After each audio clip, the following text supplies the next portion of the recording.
Sallallahu ala Muhammad Sallallahu alaihi wasallam. Assalamualaikum warahmatullahi wabarakatuh.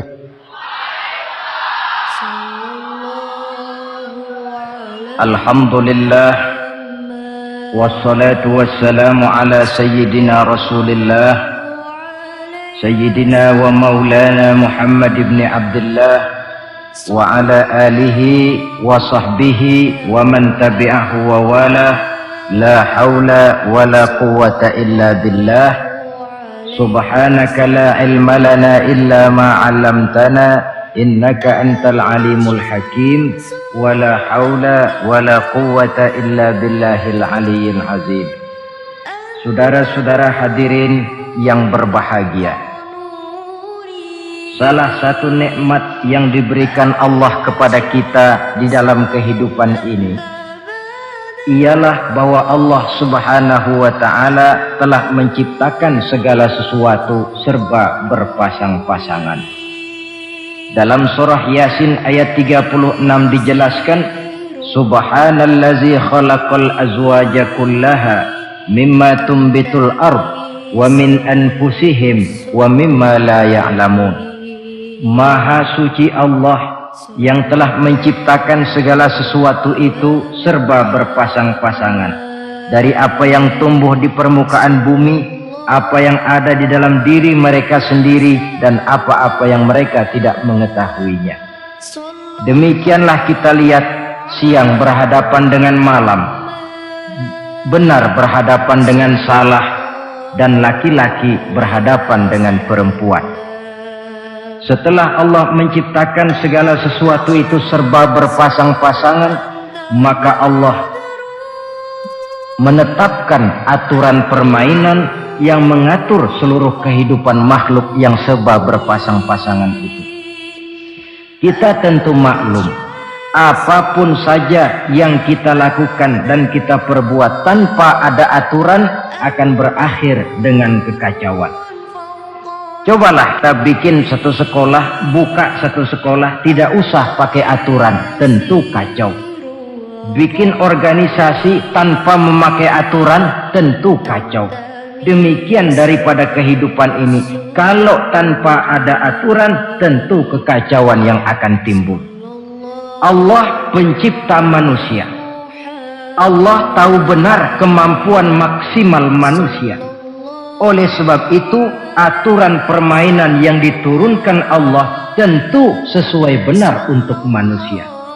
Satu contoh kecil, pabrik mobil di Jerman bikin mobil namanya Mercy.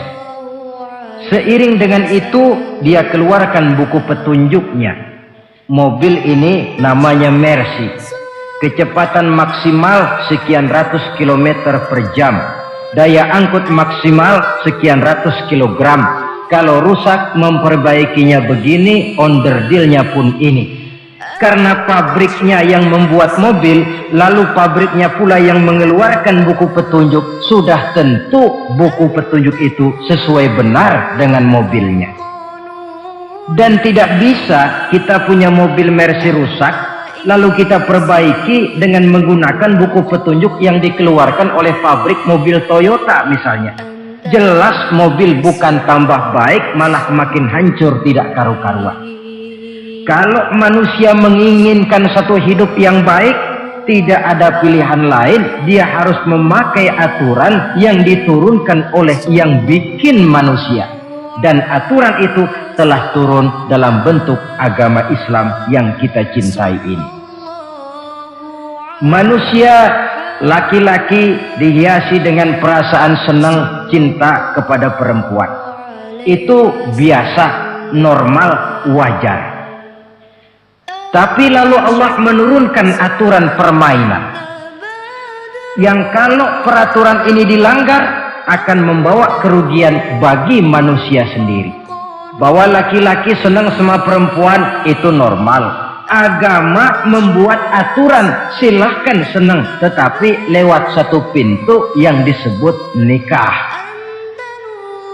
Kalau peraturan ini diabaikan, yang rugi tentu manusia sendiri. Misalnya PLN keluarkan pengumuman, nanti malam mulai jam 6 sampai subuh listrik se-Jakarta mati total. Kita ingat, ini nanti malam saya giliran ronda. Pagi-pagi sudah kita siap beli batu baterai, masukkan ke dalam baterai. Dari sejak kita beli sampai sore itu baterai kita soroti terus. Tentu setelah sore soak batu baterai itu. Datang malam berangkat kita ronda. Kalau disoroti lagi kan baterainya sudah nggak terang lagi, sudah soak. Sebab apa? Belum waktunya sudah disoroti terus. Sekarang kalau ada orang belum masuk pintu pernikahan, nafsu seksualnya diobral terus. Itu kan sama juga belum datang malam baterainya sudah disoroti terus. Nanti masuk pernikahan soak. Berhadapan dengan istrinya barangkali sudah nggak bisa apa-apa, cuma nyengir saja. Yang rugi manusia sendiri.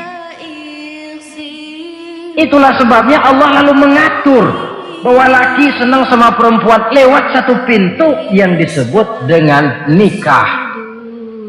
Maka pada pertemuan kali ini kita akan bicara tentang nikah dalam Islam. Saya bagi kepada 3 masalah pokok saja. Pertama, pengertian dan kedudukan nikah menurut Islam. Yang kedua, motivasi pernikahan. Karena apa orang itu seharusnya melakukan nikah. Dan yang ketiga, membina rumah tangga bahagia menurut contoh Rasulullah Sallallahu Alaihi Wasallam. Hadirin yang saya hormati, kita mulai dengan yang pertama, pengertian nikah. Dalam kehidupan sehari-hari ada 2 kata yang sering kita gunakan, kawin dan nikah. Kalimat kawin kelihatannya dipergunakan oleh semua makhluk hidup. Lain dengan nikah, ini hanya digunakan khusus untuk manusia muslim. Makanya kita sering dengar orang bilang kucing kawin, ayam kawin, kambing kawin, dan belum pernah kita dengar ada ayam nikah atau kucing nikah. Sebab apa? Nikah ini cuma dipakai oleh makhluk bernama manusia yang muslim. Apa pengertian nikah? Seorang tokoh, Abi Yahya Zakaria Al-Ansari, di dalam kitab Fathul Wahhabnya menjelaskan, an-nikahu aqdun yatadammanu ibahatal wat'i bilafzi inkahin au nahwihi. Nikah adalah akad, yaitu ijab dan qabul, yang akad ini menjamin dibolehkannya pergaulan bebas antara laki-laki dan perempuan. Jadi kalau sementara anak muda kita beranggapan bagaimana Islam ini kolot, masa laki-laki tidak boleh bergaul dengan perempuan, itu anggapan salah. Islam bukan saja tidak melarang, malah menganjurkan laki-laki bergaul dengan perempuan sebebas-bebasnya, sepanjang pergaulan itu bisa dipertanggungjawabkan baik menurut hukum negara, lebih-lebih menurut hukum agama. Coba orang kalau sudah akad, sudah ijab qabul, ada saksi, ada wali, selesai itu dia masuk ke dalam kamar berdua, bergaul di situ sebebas-bebasnya, itu saya kira 100% halal. Tidak perlu lagi orang curiga, tidak perlu lagi sembunyi-sembunyi. Kenapa? Ini bentuk pergaulan yang bisa dipertanggungjawabkan.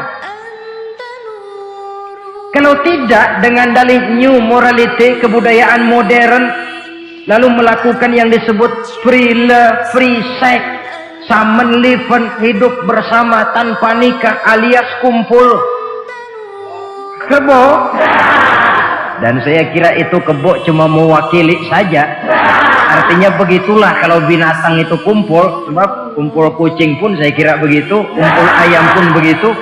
Kebo cuma mewakili binatang dalam kalimat itu. Tengoklah berapa banyak sudah bayi-bayi yang lahir ke dunia ini tanpa tahu kemana dia harus memanggil bapak. Berapa banyak gadis-gadis bergelimpangan jadi korban dari orang-orang yang tidak bertanggung jawab. Itu semua merupakan ironi. Maka menjauhkan manusia dari aturan agama pada hakikatnya sama dengan usaha membinatangkan manusia. Bahkan kalau manusia sudah jauh dari aturan agama, sanggup berbuat lebih buas daripada binatang. Kita tahu yang namanya bajing itu makanannya cuma kelapa. Tapi bajingan itu bukan cuma kelapa, kabel telepon doyan kok bajingan itu. Jauh lebih buas daripada yang namanya binatang. Maka agama ini mengatur agar manusia sebagai makhluk yang mulia hidup secara mulia. Jangan manusia kita ini, binatang saja. Kalau saudara ada yang punya kucing di rumah, saudara taruh di depannya, saudara sendiri yang langsung kasih ikan di piring, kasih kucing.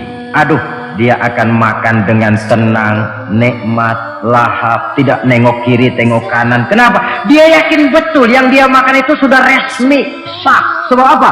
Tuan rumah yang kasih. Tapi kalau si kucing ngambil sendiri di dapur, mencuri dia, setelah dapat dia bawa lari, makan pun tidak tenang. Kenapa? Mesti nengok kiri, nengok kanan. Rupanya instingnya pun bekerja. Ini bukan hak saya mencuri. Saudara-saudara, tengok orang yang sudah terlibat dalam pergaulan suami istri yang sah, itu kan nggak perlu tengok kanan, tengok kiri, nggak perlu takut-takut. Kenapa? Sudah sah. Tapi kalau yang bukan istrinya, wah itu sudah seperti kucing nyolong ikan, tengok kiri, tengok kanan, tidak pernah mengalami ketenangan. Itu selintas pengertian nikah. Lalu bagaimana kedudukan nikah menurut Islam? Ternyata nikah dalam pandangan Islam tidak cuma sekedar untuk memenuhi kebutuhan biologis manusia, tidak cuma sekedar untuk memperkembangbiakkan keturunan, tidak cuma sekedar untuk mendapat ketenangan hidup. Lebih tinggi daripada sekedar itu, nikah dalam pandangan Islam ibadah. Jadi kalau kita ditanya, Pak, ibadah apa yang paling enak dalam Islam? Jawabannya jelas, nikah. Begitu enaknya ibadah yang namanya nikah ini, sampai yang sudah pernah pun pengen ulangan. Namanya ibadah. Tetapi tentu ada konsekuensi.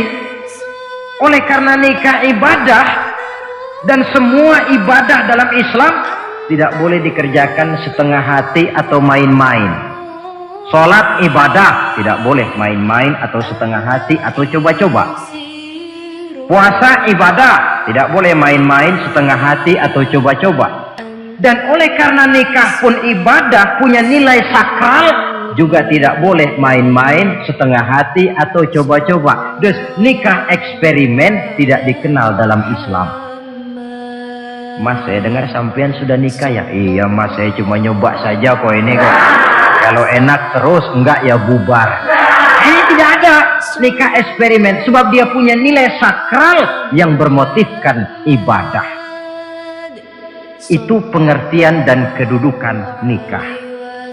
Lalu apa motivasi suatu pernikahan? Karena apa seharusnya orang nikah itu? Apa landasannya? Saudara, Hadis yang diriwayatkan oleh Imam Bukhari, Muslim, Abu Dawud dan Ibnu Majah dari Abi Hurairah menjelaskan Nabi bersabda, "Tunkahul mar'atu li arba'in." Nikahilah perempuan karena 4 perkara. Kalau dia perempuan tentu nikahilah laki-laki karena 4 perkara. Memilih jodoh, nah inilah lengkapnya konsepsi Islam. Memilih jodoh saja Islam itu memberikan petunjuk kok. Karena apa orang memilih jodoh itu? Kata Rasul yang karena 4 faktor. Pertama, lima liha. Karena dia orang kaya, cari yang kaya. Yang kedua, lihasabiha. Karena dia keturunan orang baik-baik, cari keturunan orang baik-baik. Yang ketiga, lijamaliha, karena dia cantik, cari yang cantik. Dan yang keempat, lidiniha, karena dia orang taat beragama, cari orang yang taat beragama.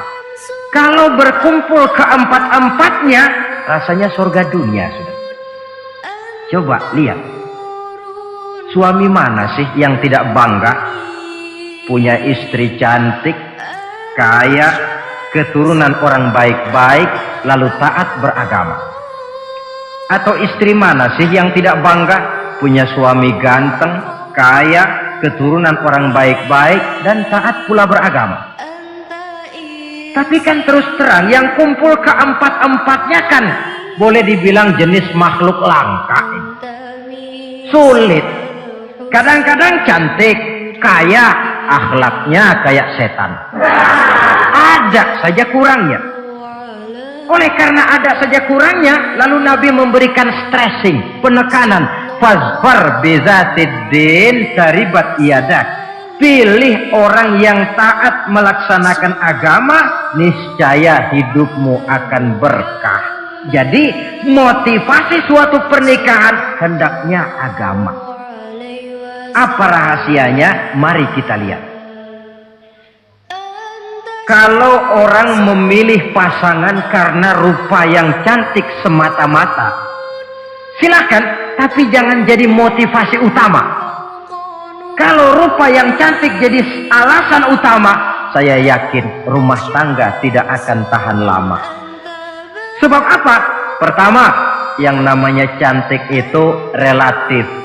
Artinya bergantung siapa yang memandang. Yang menurut saudara cantik, menurut saya belum tentu cantik.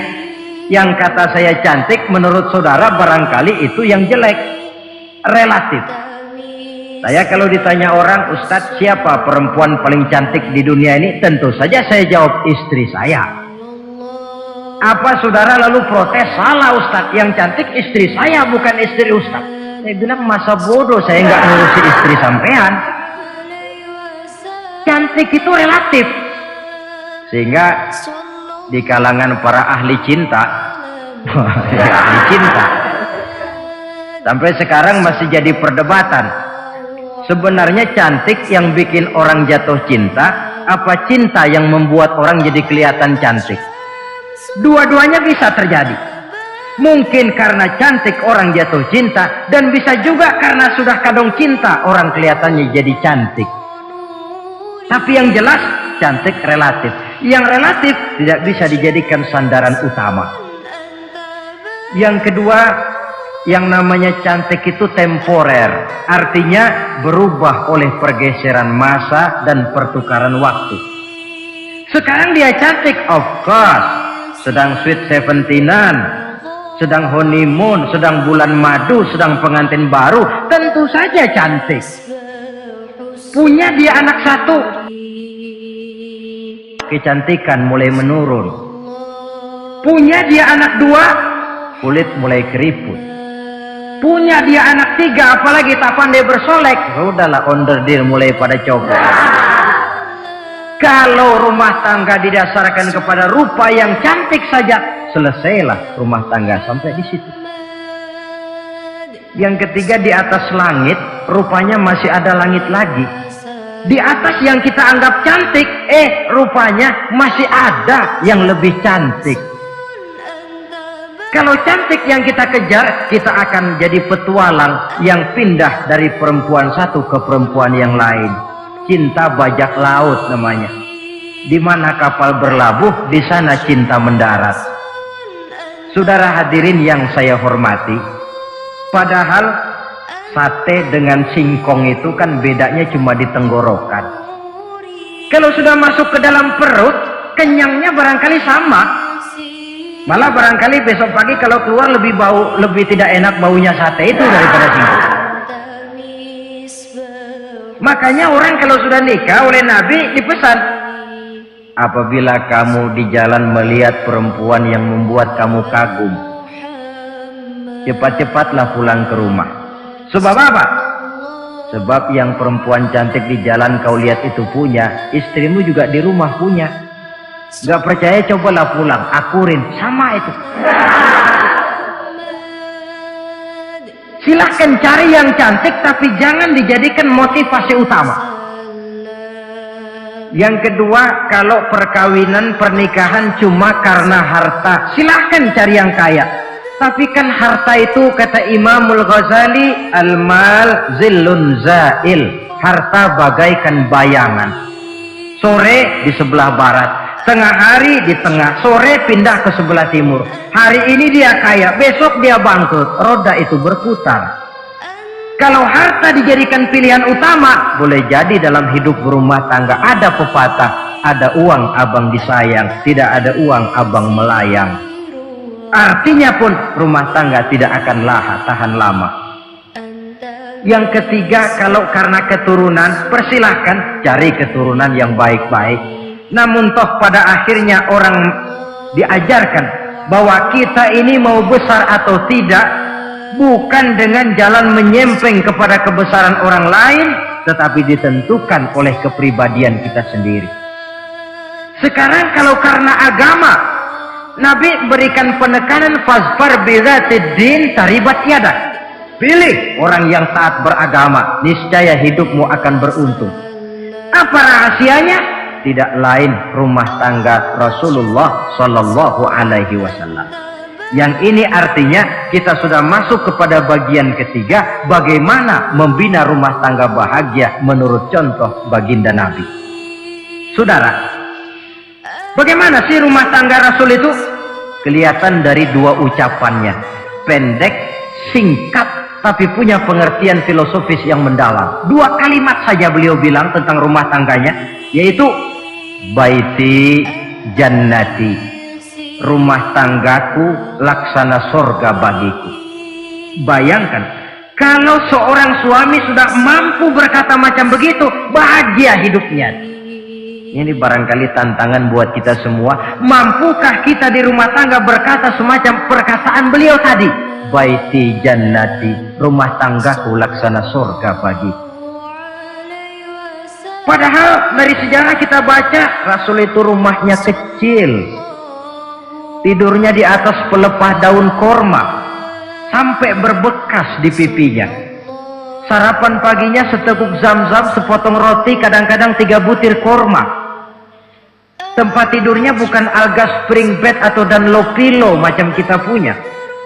Di rumahnya tidak ada mebel spaghetti model yang lagi ngetop-ngetopnya. Entah di tengah rumah macam itu, beliau sanggup berkata, baiti jannati. Kenapa kita yang hidup di zaman di mana fasilitas mestinya lebih menunjang, kok malah banyak yang berkata sebaliknya, baiti nari, rumah tanggaku laksana neraka bagiku. Padahal dilihat dari segi materi, rumahnya bertingkat, mobilnya serba berkilat, uangnya banyak berlipat-lipat, istri pun cantik memikat, kadangkala boleh jadi jumlahnya 4. Tapi tiap hari kiamat. Kenapa ini? Marilah kita lihat.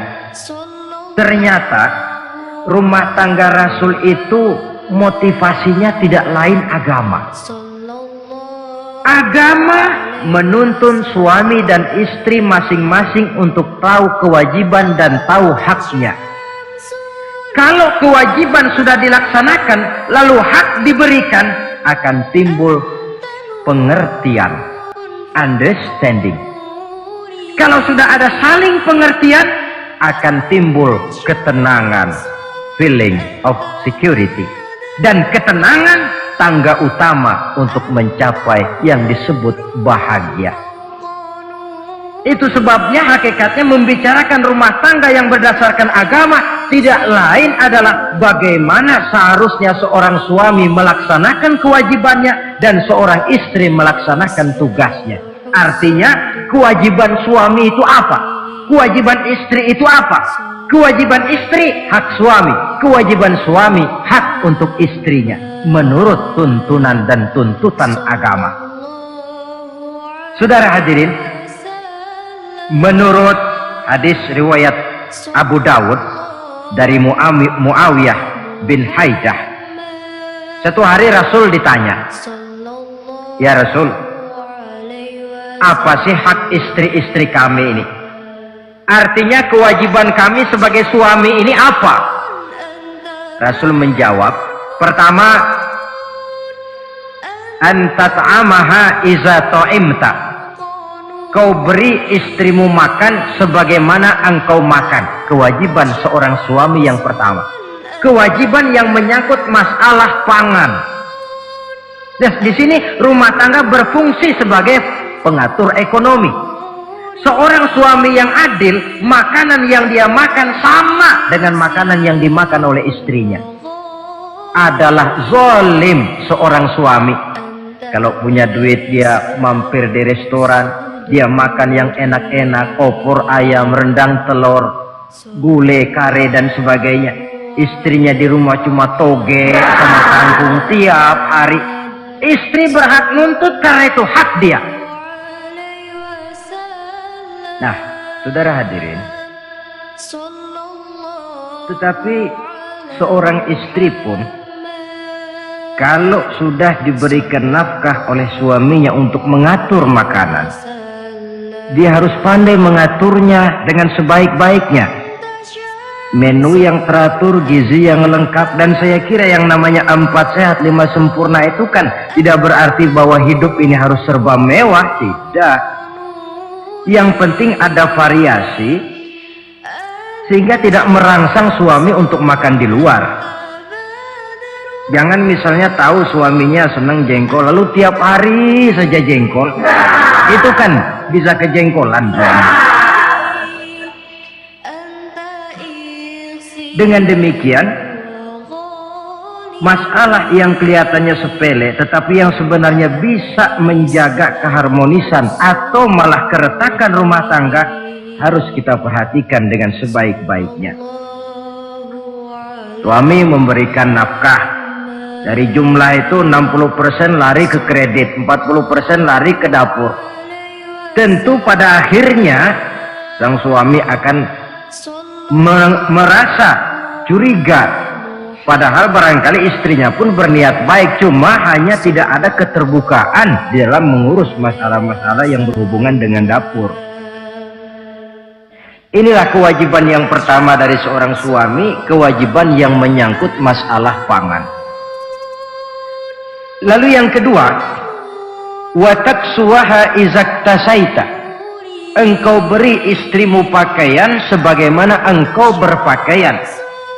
Suami yang adil, pakaian yang dia pakai sama harganya dengan yang dibelikan untuk istrinya, kecuali tentu kalau istrinya ridho. Zalim seorang suami jikalau untuk dia misalnya dia beli pakaian yang mahal-mahal, jasnya dia pakai Switzerland wool, sarungnya Samarinda, kalau dia pakai sepatu belilah sepatunya, sementara istrinya cuma pakai kain belacu saja. Kenapa mesti begitu? Sebab saudara hadirin, istri kita sebenarnya adalah bagian daripada hidup kita. Baik dia dilihat orang, baik juga kita disebut orang. Jelek dia dipandang orang, tentu jelek juga nama kita disebut orang. Apalagi hidup bermasyarakat Kadang-kadang mulut usil itu kan sudah banyak macam ragamnya. Itu siapa sih perempuan yang jalan? Kenapa? Itu pakaian yang tidak dipakai sih tidak mahal, cuma pakaiannya serasi, pantas, enak dilihat. Oh, terang saja dia kan istrinya si Mi'un. Nah, Mi'un yang sedang tidur barangkali tidak tahu apa-apa mendapat sebutan baik. Cobalah kalau istri kita semaunya saja, orang akan bilang, ah itu perempuan, kenapa saya gerah ngelihatnya, mau ke pasar cuma pakai kutang saja. Tentu suami pun akan mendapat sebutan yang tidak baik. Cuma sang istri kalau sudah dibelikan pakaian oleh suami, termasuk alat-alat kecantikan di dalamnya, pakaian itu tentu dipakai niat pertama adalah untuk menyenangkan hati suami. Seorang istri yang memakai bedak untuk menyenangkan suami, misalnya tiap polesan bedak ada pahalanya. Dia pakai lipstik untuk menyenangkan hati suaminya, tiap goresan lipstik ada pahalanya, bernilai ibadah. Ini kewajiban yang kedua. Yang ketiga, wala tadribil wajha. Kalau marah jangan memukul muka. Maksudnya apa ini? Kewajiban memberikan perlindungan, sehingga si istri merasa ada tempat dia mengadu, ada tempat dia melarikan persoalan, ada tempat dia bergantung. Kalau marah jangan memukul muka, dan memukul itu pun upaya terakhir. Kalau tidak bisa dengan kata yang lemah lembut, agak sedikit keras katanya. Kalau dengan kata yang keras tidak juga bisa pisah tempat tidur. Kalau memang tidak bisa juga dengan pukulan yang tujuannya bukan untuk menyakiti tetapi untuk mendidik. Allah tadribal wajha. Kalau marah jangan memukul muka, dan memukul pun bukan jalan pertama tapi upaya terakhir, dengan tujuan bukan untuk menyakiti tapi untuk mendidik sang istri. Kewajiban untuk memberikan perlindungan. Yang keempat, wala tuqabbih. Jangan memburuk-burukan istrinya. Kewajiban menjaga nama baik. Sebab apa? Dalam satu bahasa yang indah, Al-Quran menjelaskan bahwa suami istri itu laksana pakaian. Hunna libasul lakum wa antum libasun lahunna. Istri pakaian untuk suami, suami pakaian untuk istri. Lihatlah alangkah indah gaya bahasa Al-Quran ini. Diibaratkannya suami istri seperti pakaian. Apa fungsi pakaian? Pertama, pakaian itu kan jadi kebanggaan. Saya bangga memakai baju seperti ini, saudara bangga memakai baju yang saudara pakai. Artinya seorang suami harus berusaha menjadi suami kebanggaan istri, dan seorang istri pun harus berusaha menjadi istri yang dibanggakan oleh suaminya. Jangan yang malah kemudian disesali. Itu kan kalau sudah marah orang kadang-kadang ucapannya nggak terkontrol. Istri marah sama suami, bang, nyesel gue punya laki kayak gitu. Sudah hilang lagi kebanggaan. Kalau kebanggaan hilang, wibawa pun hilang. Kalau wibawa sudah hilang, maka rumah tangga sudah sulit untuk dipertahankan. Yang kedua, yang namanya pakaian itu kan menutup aurat. Itu tujuan pakaian yang terpenting. Artinya di sini, kalau seorang istri mempunyai kekurangan, suamilah yang menutupi. Kalau seorang suami mempunyai kekurangan, istri juga harus berusaha menutupi. Jangan kekurangan suami diceritakan di pasar umum, atau kekurangan istri dibuka di mana-mana. Itu namanya suami istri tidak berfungsi sebagai pakaian, malah justru saling membuka aurat masing-masing. Iyalah kadang-kadang penyakit ini. Kadang-kadang yang namanya perempuan dari rumah itu berangkat ngaji katanya, sampai di pengajian apa? Suaminya diakur-akurin. Bayu bagaimana suami? Wah, suami saya payah. Dipayahkannya suaminya di mana-mana. Atau aib dan kekurangan istri diceritakan di mana-mana. Orang bertanya, gimana mas istrinya? Wah, nggak maju. Loh, kenapa istrimu kan cantik? Iya, soal cantik sih iya, tapi tidurnya kok ngiler ini. Nah, ini kan nggak perlu yang macam begini ini. Tidak bisa menjaga apa yang disebut security informasi. Fungsi pakaian sebagai suami istri tidak berjalan di dalamnya. Saling menjaga kehormatan diri. Ini yang keempat. Yang kelima, wala tahjur illa fil bait. Jangan berpisah dari istri kecuali di rumah. Maksudnya begini, kalau satu hari seorang istri suami marah kepada istrinya, tidak usah istri itu disuruh pulang ke rumah orang tuanya, ke rumah mertua lalu diusir. Tidak, cukup pisah tempat tidur saja. Ini maknanya wala tahjur illa fil baiti. Namanya, dek, malam ini saya sedang tidak enak pikiran, kau tidur di kamar belakang lah, saya kamar depan. Cukup pisah tempat tidur saja, tidak perlu istri dipulangkan ke rumah orang tuanya. Nanti umpamanya tengah malam turun hujan, udara dingin, pikiran berubah, berasa perlu, kan tinggal manggil. Tidak jauh. Secara psikologis ajaran semacam ini bisa kita terima. Saudara hadirin yang saya hormati, ini pada prinsipnya kewajiban seorang suami. Kewajiban yang menyangkut masalah pangan, sandang, perlindungan, memelihara kehormatan, dan menjaga ketenangan di rumah tangga dengan menyelesaikan persoalan di rumah tangga itu secara intern. Jangan belum apa-apa sudah mertua diundang, orang tua dibon. Persoalan belum tentu selesai, tapi masalah sudah meluas. Cobalah kita selesaikan intern dulu. Kalau kemudian ternyata dianggap perlu mengundang orang tua, mertua, keluarga, baru kita upayakan ke arah itu. Ini kewajiban suami dan ini merupakan hak istri. Lalu bagaimana kewajiban istri sekarang ini? Istri kewajibannya merupakan hak untuk suami. Saudara, dari hadis yang diriwayatkan Imam Ibnu Majah dari Ali bin Yazid dari Abi Umamah, Nabi bersabda, "Mastafadal mu'minu ba'da taqwallahi azza wa jalla khairan lahu min zaujatin salihah." Bagi seorang mukmin, sesudah dia mempunyai sifat takwa kepada Allah, tidak ada yang lebih membawa manfaat selain daripada istri yang salihah. Istri solehah itu yang bagaimana? Yang hidup mampu melaksanakan kewajibannya. Apa kewajibannya?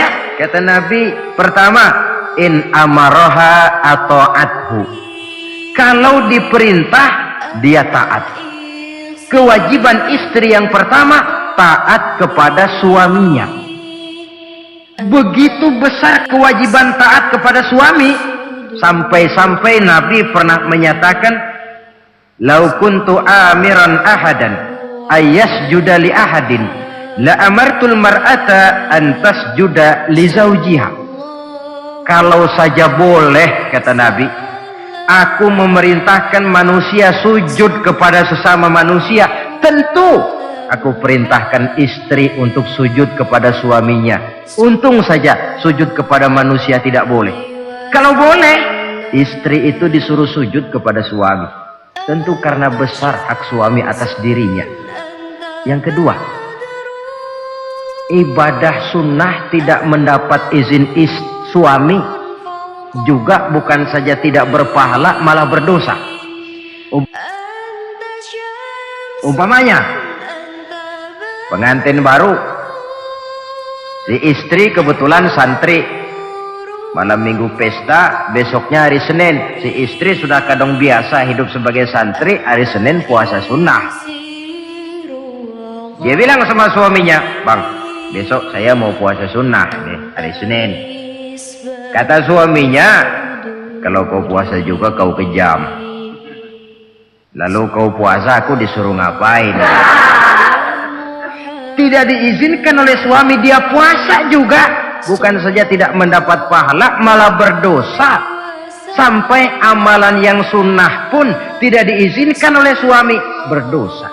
Apalagi amalan yang mubah, apalagi amalan yang tidak ada dasar hukumnya, perintahnya.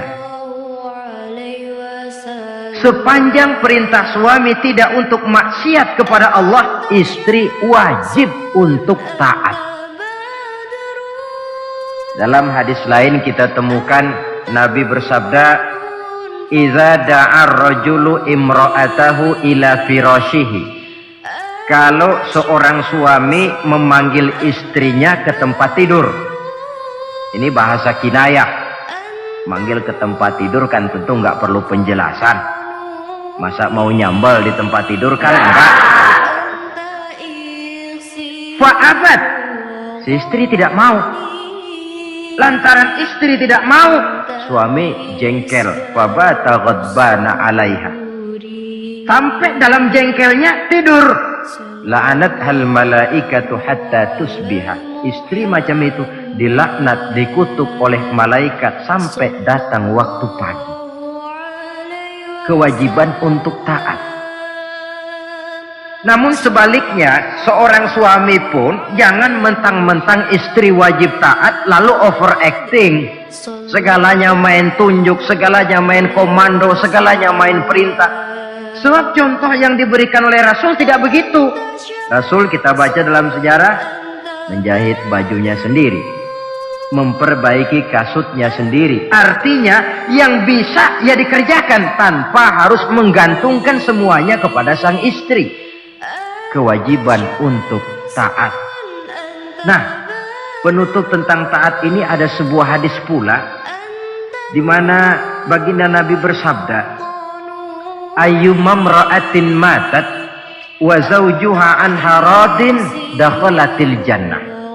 Kalau seorang perempuan meninggal dunia, suaminya ridho kepadanya, maka perempuan itu akan masuk surga. Artinya, kalau seorang istri meninggal, ya dia tukang ngaji, ya tukang sholat, ya suka puasa, ya gemar sodakoh, tapi meninggal suaminya tidak ridho, pintu surga belum dibukakan sampai suaminya ridho kepadanya. Ini menggambarkan tentang besarnya kewajiban taat seorang istri kepada suaminya. Ini kewajiban pertama. Lalu kewajiban yang kedua kata Nabi, wa in nazara ilaiha sarrathu. Kalau dipandang oleh suaminya, dia pandai menggembirakan, menyenangkan hati suaminya. Menjadi istri yang pandai menyenangkan hati suami. Siapa contohnya? Kita lihat misalnya istri Nabi, diantaranya Sayyidatuna Khadijah radhiyallahu anha. Ketika Nabi pertama kali menerima wahyu berhadapan dengan malaikat Jibril, beliau kembali ke rumah dengan tubuh gemetar. Setibanya di rumah beliau berkata, "Zammiluni ya Khadijah." Khadijah, selimuti saya. Kenapa bang? Barusan datang malaikat Jibril, dia katakan begini-begini, saya khawatir Khadijah. Khadijah tahu suaminya sedang gelisah. Sebagai istri yang bijak beliau tampil, apa katanya? Kalla ma yukhzikallahu abada. Tidak apa-apa bang, jangan khawatir, Allah tidak akan menyusahkan abang buat selamanya. Ini istri yang pandai menyenangkan hati suami. Suami pulang dagang dari pasar, rugi. Istri tampil. Itulah bang, romantikanya dagang. Masa selamanya saja untung sekali-sekali lah, rugi. Si suami kan tidak terlalu pusing kepalanya. Jangan sudah di pasar rugi, sampai rumah istri pidato, peletar-peletor macam petasan. Dasar suami goblok, dagang saja rugi. Sudahlah di pasar rugi, sampai ke rumah digoblok-goblokin. Itu nanti suami kan bisa kena penyakit yang disebut broken home. Penyakit nggak betah di rumah. Seorang istri kalau suami sudah kena penyakit tidak betah di rumah, itu mesti siap-siap mental untuk dimadu. Nah, jadi kalau tidak dimadu bagaimana? Berusaha bikin betah suami di rumah. Suami pulang kantor jam 2, setengah 2 dandan, kalau perlu setel habis. Kalau perlu kelihatan suami akan datang, bukakan pintu, sambut dengan senyum. Apalagi kalau senyumnya Pepsodent. Saya kira suami bagaimanapun lelahnya, peras keringat, banting tulang, pulang mencari nafkah, kalau kembali di rumah disambut dengan senyum, hilang capeknya. Tapi bayangkan, sudahlah di kantor capek, peras keringat, banting tulang, sampai pula di rumah yang nyambut cuka sama kukusan. Udah asem, monyong. Nah, suami mana yang kerasan tinggal di rumah? Menjadi istri yang pandai menggembirakan, menyenangkan hati suaminya. Bahkan diizinkan bohong untuk menyenangkan hati suami. Umpamanya, suami kebetulan habis obyeknya gol. Karena ingin menyenangkan istri, mampir di pasar beli kain batik. Si suami tidak tahu bagaimana kain batik yang bagus, beli saja sembarangan. Sudah kainnya kasar, warnanya norak, harganya yang mestinya murah jadi mahal, dibawa pakaian itu pula. Istri lihat dan tahu kalau ini batik jelek, norak, kasar, harganya pun murah. Tapi dia ingin menyenangkan hati suaminya. Suaminya tanya, bagaimana dek kain batik ini? Waduh bang, bagus betul kain ini. Pinter benar abang milih warna ini. Emang yang kayak begini ini bang, coba lihat tetangga kita mana ada yang pakai kain kayak begini. Ya memang gak ada, jelek. Suami senang tentu. Lalu kain itu oleh istrinya, ngaji dipakai, keundangan dipakai, tidur dipakai, masak dipakai, nyuci pun dipakai. Suami makin bangga, wah kain yang saya beliin dipakai terus ini. Lain pula istrinya, dalam hati dia berpikir, biarin deh gue pakai terus biar cepet hancur, nggak ada urusan. Coba kalau waktu itu si istri jujur, dasar laki goblok, beli kain kayak begini, sono pulangin. Nah, mungkin suami yang sudah payah-payah mau menyenangkan hati istrinya malah berbalik pikirannya. Saudara hadirin, ini kelihatannya penting untuk menjaga suasana keharmonisan di dalam kehidupan berumah tangga. Begitu pula pengertian seorang suami. Rasul pernah pulang dari masjid agak larut malam, rupanya banyak orang bertanya. Ketuk pintu, assalamualaikum, sampai 3 kali tidak dibukakan pintu. Rupanya Aisyah lelap benar tidurnya. Rasul sadar beliau pulang kemalaman dan tahu istrinya capek bekerja di waktu siang. Ashraful Anbiya wal Mursalin ini menghormati istrinya. Salam 3 kali tak dibukakan pintu, bukan marah, malah gelar sorban di depan pintu. Di situ beliau tidur. Tengah malam Aisyah mau sholat, buka pintu, terkejut lihat suaminya tidur di depan pintu. Dibangunkan, begitu dibangunkan Rasul lebih dahulu berkata, Aisyah, maafkan saya pulang terlambat memang sebab banyak yang bertanya di masjid. Sudahlah tidur di depan pintu, begitu dibukakan beliau dulu yang minta maaf. Sulit jadi suami semacam ini. Yang enak kalau sudah nggak dibukain pintu, istri kepulesan, lalu sekali buka pintu kan yang enak kita tunjuk jidatnya, lo tidur kayak tembok ya. Saudara hadirin, menjadi istri yang pandai menyenangkan hati suaminya, sebab tidak ada seorang suami bisa sukses baik di medan tugas, di masyarakat, di kantor, di toko, di tempat manapun, kalau tidak ditunjang oleh peran serta dari para istrinya.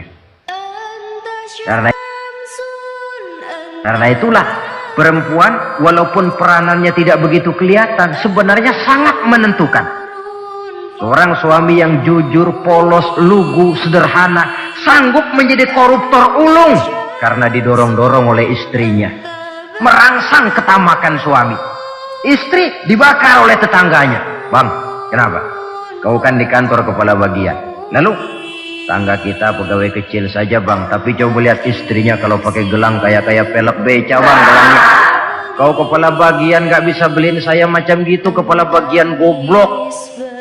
Lalu bagaimana bu, gaji saya kan sudah jelas segitu. Iya, kamu kan kepala bagian, apaan kayak di kantor sabet. Kalau sudah main sabut-sabutan begini, sudah merangsang suami untuk berbuat yang tidak baik. Kecil, tidak begitu kelihatan, tapi sangat menentukan. Istri yang soleh, yang bisa melaksanakan kewajibannya, yaitu pandai menyenangkan hati suaminya. Ini kewajiban istri yang kedua. Yang ketiga, wa in aqsama alaihi abarrathu. Kalau suami memberikan sesuatu, dia pandai berbakti, menjadi istri yang pandai bersyukur kepada suami. Kita ingat ketika pulang Mi'raj kan Rasul bercerita, saya dalam perjalanan itu diperlihatkan neraka, kata Rasul. Saya lihat kok isinya kok lebih banyak perempuan daripada laki-laki. Nah, sahabat heran, ya Rasul, lebih banyak perempuan? Iya. Apa mereka tidak sholat? Sholat. Apa mereka tidak pernah hadir di majelis taklim? Oh, rajinan dia sama suaminya. Ada apa? Tidak pernah baca Quran? Rajin. Lalu kenapa kok isinya kebagian besar perempuan? Rasul menjawab, hunna yakfurnal ashir. Mereka umumnya tidak pandai bersyukur kepada suaminya. Hujan panas setahun dibalas dengan hujan sehari. Kalau suaminya sedikit salah, sudah kehilangan pertimbangan, tertutup seluruh kebaikannya, yang kelihatan cuma salahnya saja. Maka sebaiknya di dalam hidup berumah tangga, baik suami maupun istri itu masing-masing sedia timbangan. Kalau satu saat suami salah, istri ambil timbangan. Timbang, suami saya salahnya ini, jasanya ini. Bertahun-tahun dia hidup mencari nafkah buat saya, membelikan pakaian untuk saya, mencarikan makan untuk saya. Salahnya ini. Timbang, mana lebih banyak salahnya atau benarnya? Dengan demikian kita akan bisa menghasilkan keputusan objektif. Giliran istri yang salah, suami yang ambil timbangan, ukur mana lebih banyak baiknya atau salahnya. Kalau tiap kita masing-masing punya timbangan, insya Allah nilai-nilai objektif dari suatu pertimbangan akan bisa kita temukan dalam mengambil keputusan. Istri yang pandai berbakti membalas budi daripada suaminya. Kewajiban yang keempat dari seorang istri, wa in ghaba anhu nasahathu fi nafsiha wa malihi. Kalau suami tidak ada di rumah, dia pandai menjaga kehormatan dirinya dan pandai menjaga harta suaminya. Tidak mencari kesempatan dalam kesempitan. Suami lembur, istri ngompreng. Dan pandai menjaga harta suaminya. Nah, coba lihat. Kalau seorang suami ada uang di kantongnya 100 rupiah. Ada tukang minta pengemis, istri ambilkan saja tanpa izin suaminya uang di kantong suami 100. Dia sedekahkan. Niatnya tentu baik. Si istri dapat dosa, si suami dapat pahala.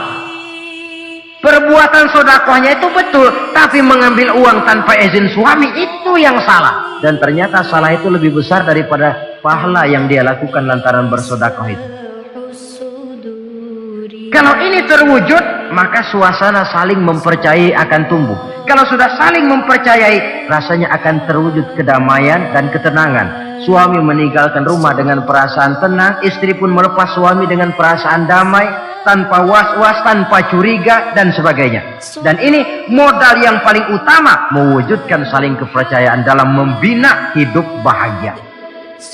Saudara, jadi dengan demikian, kewajiban suami dan kewajiban istri yang merupakan bagian tidak terpisahkan dari bagaimana membina rumah tangga berdasarkan tuntunan agama, merupakan hal yang dicontohkan oleh Nabi kita Muhammad sallallahu alaihi wasallam. Dengan satu kesimpulan, rumah tangga Nabi bahagia karena rumah tangga itu disinari oleh ajaran-ajaran agama. Sehingga timbul saling pengertian membawa kepada ketenangan, dan ketenangan sesungguhnya tangga utama mencapai rumah tangga bahagia. Tanpa materi orang memang sulit untuk bahagia, tapi materi semata-mata bukan merupakan jaminan bahwa orang akan hidup bahagia. Banyak isak tangis berbunyi di rumah-rumah mewah, dan banyak sendak gurau, tawa dan canda, tawa lerai di rumah-rumah sederhana. Artinya suka dan duka, sedih dan gembira, susah dan bahagia bisa ada di gubuk reot dan bisa juga ada di rumah mewah. Ternyata bukan harta semata-mata yang menopang dan menjamin hidup itu akan bahagia, tapi satu rumah tangga yang dipancari oleh sinar agama di bawah naungan ridho dari Allah Subhanahu wa taala. Si istri taat melaksanakan ajaran agama, suami taat, lalu anak-anak pun hidup dalam suasana yang religius. Dari sana tumbuh pancaran sinar keagamaan.